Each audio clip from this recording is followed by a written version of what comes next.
నమస్కారం. సుప్రభాత గంటారావానికి స్వాగతం. ముందుగా ప్రధానాంశాలు. రుణమాఫీపై ఈ నెల 15 లేదా 18న మంత్రివర్గ భేటీ. విధి విధానాలు చర్చించి ఖరారు చేసే అవకాశం.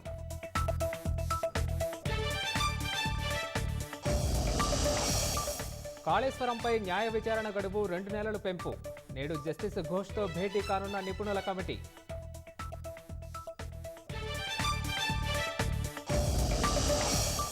గొర్రెల పథకం అక్రమాలపై విచారణ చేయనున్న ఈడీ. 700 కోట్ల అవినీతిలో మనీ లాండరింగ్పై ఆరా.